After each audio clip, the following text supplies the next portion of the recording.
Welcome back, Irish fans, to Breaking Down Bray's Boys podcast. Notre Dame has yet another win, now up to 6-5 in total, and then 5-5 against Division I opponents. You choose which record you'd like to use. I'm impartial at this point, but Notre Dame pulls out a win against Texas A&M Corpus Christi, one that was in doubt for a while and probably shouldn't have been. Some stories for sure from this game. First, you got to address it. Mike Bray played 6 guys against Texas A&M Corpus Christi. On one hand, the offense looked good. It was flowing. On the other hand, Laszewski had 4 fouls, which pushed him to the bench for a while and left them with no other option but to put Dane Goodwin in a bad spot defensively. Whoever would have thought that would happen with 6 guys playing. You're playing a mid-major bye game in late December. Play someone else. Play JR. Let JR play. There's no way that JR can't give you anything offensively. Elijah Taylor seems like he's injured. Don't want to speculate. Maybe he's in the doghouse. But I don't see why you are playing 6 guys with Trey Wirtz out. If JR can give you 5 minutes, that's a win. If Tony Sanders can give you 5 minutes defensively, that's a win. Sure, the offense flowed well today. I don't think it would have flowed any less with JR in there, and I'll stand by that. Like I said, Notre Dame's offense flowed well today, probably their best offensive game in general. There's 50 seconds left, and they have 82 points. It seemed like Notre Dame wasn't missing many shots. The ball was flowing basically the whole day, and this is what the offense needs to be if Notre Dame's going to be one of the top teams in the ACC. It doesn't need to be this every night, but it's got to be this pretty often. 82 points, I think, is a little inflated just because Texas A&M Corpus Christi is a really fast team. They run. There's a lot of possessions in games like that, so I think that's a little inflated. But the way Notre Dame's offense was flowing and the way guys were cutting, the way Paul Atkinson was finding guys, there was hockey assists for pretty much every guy. I think it was one of Notre Dame's most assists this year. If the offense is like this, then that's really good. That's what they're going to need. And for all the flack Bray gets, I think it was a good idea to I'm always in favor of free-flowing offense, but I think he acknowledged that it wasn't really working a whole lot early in the season and kind of made it a little more structured, and that's worked. A lot more ball movement, a lot more cutting. And I think Notre Dame's a lot better off for that. On one hand, it was great that the offensive game was really good for them and probably their best the whole year. On the other hand, it shouldn't have been close. The defense wasn't ideal. I don't think it was horrible defense. I think A&M Corpus Christi was basically just unconscious shooting for a good portion of the game. I don't know what they quite finished at, but I know at one point they were shooting 70% from 3. And that's absurd. They evened it out to 47%, almost 50% from 3 still, which is nuts. It's impressive to beat any team when they're shooting that well, especially with how they were shooting early. I don't know that it's impressive to beat Texas A&M Corpus Christi, but when you allow that many good looks from 3 and allow them to hit that many, then all right, slight interruption, but A&M, like I said, was unconscious shooting this for pretty much the whole game. And it's just crazy that Notre Dame beat them by 10 points with a combination of how hot they were and a combination of how bad Notre Dame's defense was, which I don't think it was that horrible. I think generally A&M, it was more of a thing about A&M shooting the ball really well and getting good looks rather than Notre Dame just being horrible defensively, but certainly played a part in them getting those looks. Going on to individual players, I think there's 2 big storylines. I'll talk about every player that played and maybe some that didn't, but Blake Wesley initiating the offense, having 9 assists was huge for Notre Dame. Even had a hockey assist too that could have gotten to 10, but I think the next step for Blake Wesley and his development is to hit shots more consistently and to initiate the offense more.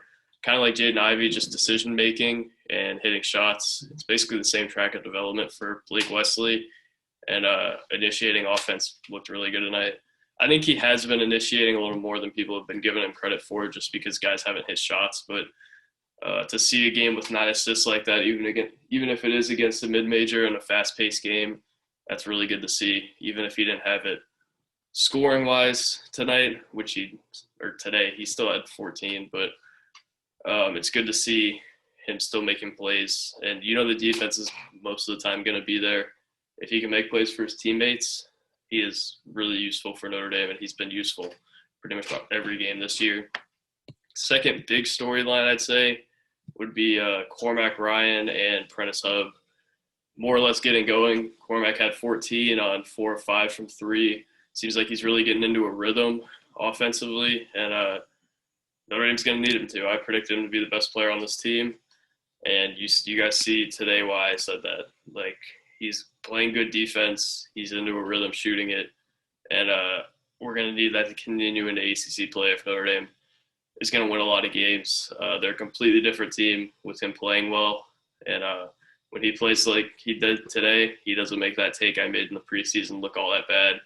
Now I think Blake Wesley is the best player on the team, even if Cormac plays like he did today consistently. But if Cormac Ryan's shooting 4 for 5 from 3, which I'm not expecting a whole lot of that to happen, but if he can score and just hit shots when they need him to, he's going to be a lot more valuable than he is right now.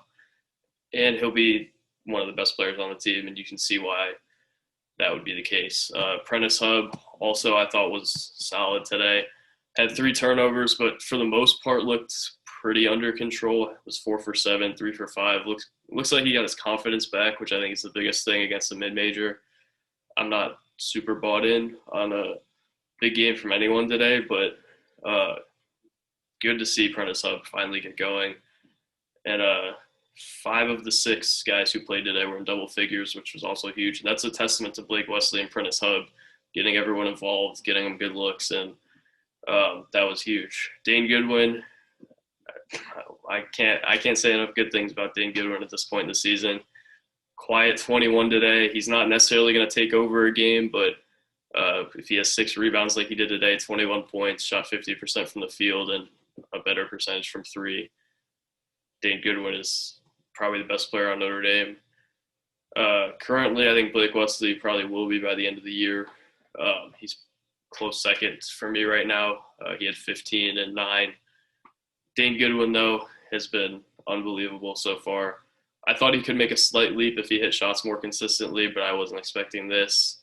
I think I even talked about in a podcast that he can make a big leap this year, or a sizable leap, just playing better defense and hitting shots more consistently. But Dane Goodwin he's been far past my expectations for this year, and I had somewhat high expectations from him. So great to see for Dane Goodwin. Nate Laszewski was shooting the ball early, was the only one of the 6 that didn't finish in double figures. And I'm not putting too much into Nate having a solid performance against the mid-major, because he did that the first 2 games and didn't do much after. But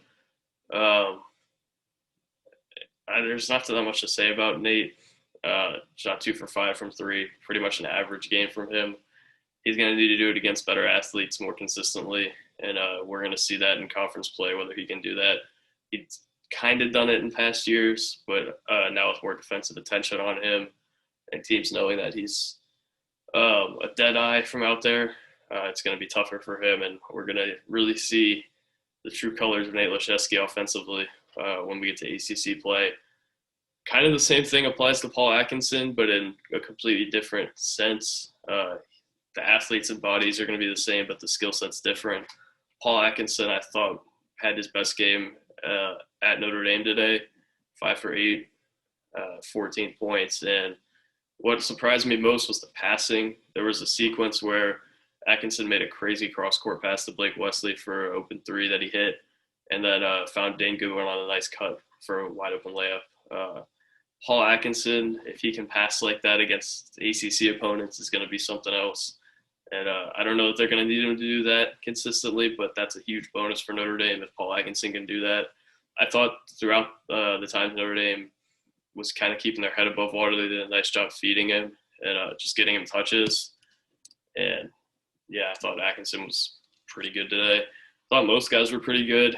The fast-paced game makes them look a little bit better than they actually played. Same with the A&M, and it kind of makes the defense look a little worse than it actually was. But overall, Notre Dame played a solid game today. Shouldn't have been as close as it was, even though it doesn't look all that close in the final score. They were favored by 18, and I thought it should have been closer to that. But it's December. It's a non-conference game that Notre Dame won, so you can't complain too much. And you saw some encouraging signs from Notre Dame's best players who have been struggling a little bit. So good to see overall. I don't think this was a resounding success of a game, but overall I think things could have gone much worse. And seeing signs like we saw today is definitely a good thing. So not much else to add today. Pitt will be the 28th, and I'll probably have a recruiting show up before then. Maybe not recruiting, just talking about class of 22. I think Notre Dame's done in that class, so I just did a class overview of the 3 guys they have. But be sure to subscribe if you haven't. I appreciate you guys if you're still here listening. We want to make this the place to be post-game, even if Notre Dame's not playing all that well. So thank you guys for watching. Go Irish, and I will be back at you probably after Christmas, so happy holidays to everyone. Peace.